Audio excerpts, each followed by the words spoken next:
a feeling of a wider world, wider, not whiter, to live in a place where there are only people that look like you. Cartoonist Bill Griffith remembers moving from Brooklyn to Levittown as a kid.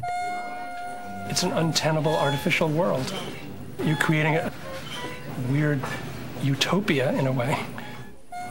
A utopia of you know, middle-class white people who were trying to deny that they were living in a multi-racial world. Basically, the idea of whiteness is who's included, who's part of the family, and it has material consequences. Blacks weren't completely left out of the housing market. The housing market that they were exposed to was largely public housing. And public housing, first of all, was built almost exclusively, with a few exceptions, in the central city.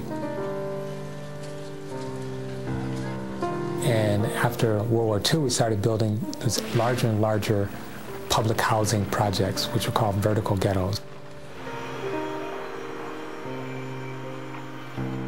All of a sudden, you're concentrating large numbers of poor people of color in one place. Another federal program, urban renewal, was supposed to make cities more livable.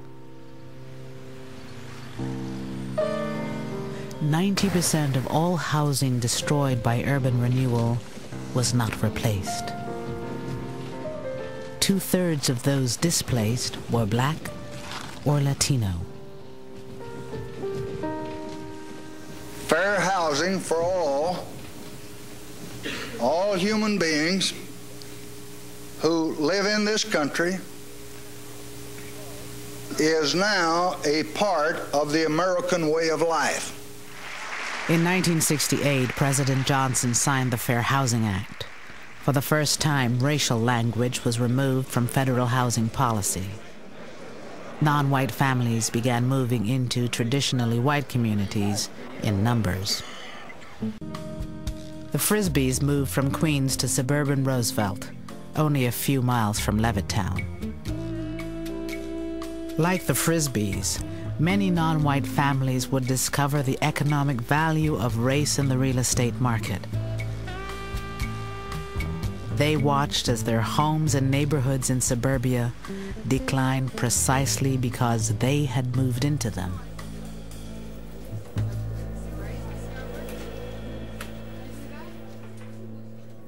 When I moved into a neighborhood, I thought it would stay intact the way it was. On the street that I moved on when I moved there, it was predominantly white. Within 2 years, it was predominantly Black. It was called blockbusting. Real estate agents preyed on the racial fears of white homeowners to get them to sell their homes quickly for less than market value. The homes were resold to non-whites at inflated prices. As more Black and Latino families moved to Roosevelt, real estate became more and more depressed, just as the FHA had predicted. But why? It wasn't African Americans moving in that caused housing values to go down in Roosevelt and other neighborhoods. It was whites leaving. When a neighborhood, a previously white neighborhood, starts to integrate, even if individual whites don't have personal or psychological animosity or racial hatred, they still have an economic incentive to leave because they recognize that others might make the same calculation and leave first. So you get a vicious circle where whites calculate that other whites are going to sell when a neighborhood integrates, therefore they want to sell first to avoid losses, and they actually make it happen. They make white flight happen. And if you think about African Americans, if African Americans are 20% of that market, it means that 80% of the people are not looking in those places for homes. So the prices of those homes declines or stays stable. And banks contribute to this by continually making loans in regions that are on the rise, white communities, and making it difficult to get loans in Black communities. So there's a difference. There's a lack of symmetry that's important to keep in mind. So it's not the same when whites are all by themselves. Because when they're all by themselves, they're taking all the resources with them. They're taking all the amenities with them. But when blacks are by themselves, they can't get loans. They don't have a decent tax base. There are no jobs, and then that becomes associated with black space. In the end, what happened to Roosevelt happens in many neighborhoods when white families and businesses flee. The tax base eroded. Schools and services declined. The town was seen by county officials as a legitimate dumping ground for welfare families. At one point, we had explicit laws that says whites are on top and blacks are on the bottom.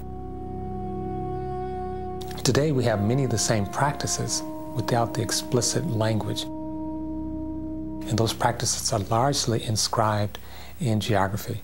And so geography does the work of Jim Crow laws. So many people are confused as why after 50 years of civil rights are our schools still segregated? Why are our housing markets still segregated? Why are our jobs still segregated? And again, a lot of this is a function of how we've reinscribed the racial geographic space in the United States. That structure is still what we're living with today.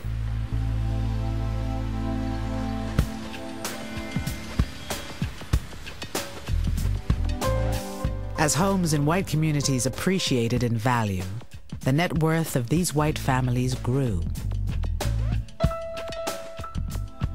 For most non-white families who stayed in urban neighborhoods, the housing market open to them in the 50s and 60s was largely a rental market. You don't gain equity by paying rent. Where one's family lives in America is not just a matter of taste and preference. You have the issue of housing and wealth. The majority of Americans hold most of their wealth in the form of home equity. So that's their nest egg. That's how they can finance the education of their offspring. That's how they can sort of save up for retirement. It's their savings bank, right? They're living in their savings bank. My family, like a lot of families, was in Detroit struggling to buy a house. You had a dual housing market, one white, one black. A housing market with one with a lot of demand, another housing market with very little demand. My father lives in the house that I grew up in. That house today, 5-bedroom house, is worth about $20,000. That same house bought in the suburbs would be worth today about $320,000. So whites moving to the suburb were being subsidized in the accumulation of wealth, while blacks were being divested. And these were public policy decisions in which, on one hand, people were given access to property, given title, and subsequently wealth, and on another hand, where people were not given access to property, did not generate wealth, and did not generate the kind of opportunity for the next generation. So if you can get a government loan and with your GI Bill, your newly earned college degree, and buy a house in an all-white area that then appreciates in value, that then you can pass on to your children, then you're passing on wealth that has all been made more available to you as a consequence of racist policies and practices. To the child of that parent, it looks like my father worked hard, bought a house, passed his wealth on to me, made it possible for me to go to school, mortgage that house so I could have, you know, relatively debt-free college experience and finance my college education. How come your father didn't do that? Even with the same income, white families have on average twice the wealth of black families. Much of that difference lies in the value of their homes.